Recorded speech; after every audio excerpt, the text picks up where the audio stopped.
Estamos en la aventura del saber en el mundo enológico, un poco haciendo las raíces para ser quizá un poco reiterativos en el conocimiento del vino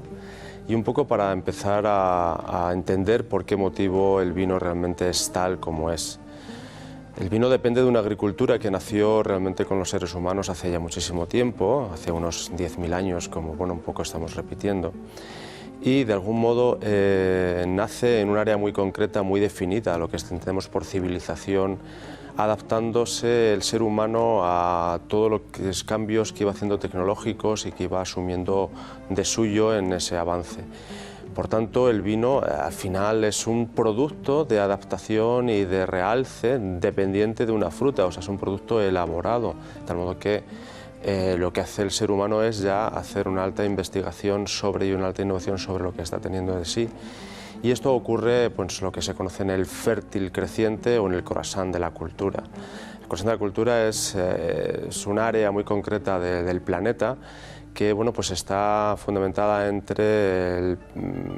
Nilo y los ríos Éufrates y Tigris, que en ambas partes, con esa distancia y diferencia, juntándose con Palestina, Siria, el sur del Cáucaso, el principio de la Anatolia, es el área más definida de cómo se hace una, digamos, civilización de suyo en distintos pueblos, con distintas organizaciones, con distintos planteamientos políticos o religiosos.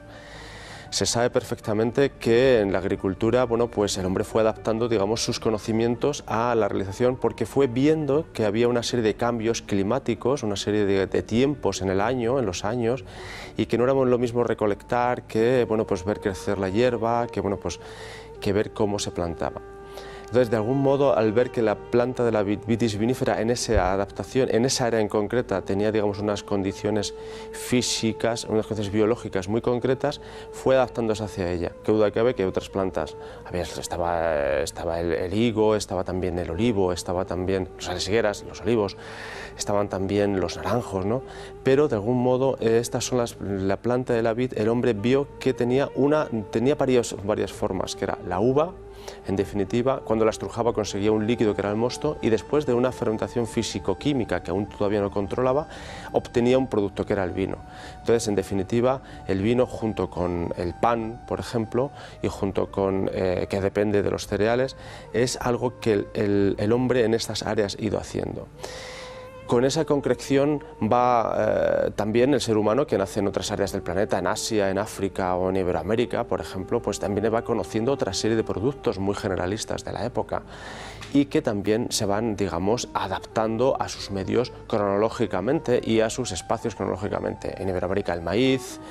en Asia el arroz, en África el sorgo, pero digamos que el vino, la uva, es donde se detecta es prácticamente, como digo, en el sur de la Anatolia, en el norte de la península arábiga, en el delta del Nilo y en el Éufrates y en el Tigris. Ahí es donde, pues desde una consecución de hace 10.000 años para acá, hacia prácticamente los 2.500, 3.000 años antes de Cristo, es cuando tiene, digamos, ya una consecuencia como concepto, producto definido, unido al ser humano, como una concepción que ya el ser humano la va teniendo desde sus distintos ámbitos, en sus distintas áreas de concreción. Y en esas civilizaciones que van unas adaptándose o unas conquistando a otras, siempre el vino estuvo cerca de ellas. Desde los sumerios, como hemos dicho, a los egipcios, todos han tenido incluso un dios que lo van adaptando, porque el vino les da algo mucho más potente, que es el aspecto definitorio, el aspecto místico, el aspecto de la palabra que se eleva mucho más cuando entra el espíritu en una volatilidad, igual que el alcohol entra en una volatilidad. Pero cuidado, el vino también nos dio otros aspectos más negativos, que bueno, pues es que su exceso de consumo podía degenerar en, bueno, pues en otras cosas, ¿no? Y efectivamente, el vino también se utilizó como, bueno, pues como un narcotizante, por ejemplo, para el uso de las batallas o para incluso hacer aberraciones que no son buenas.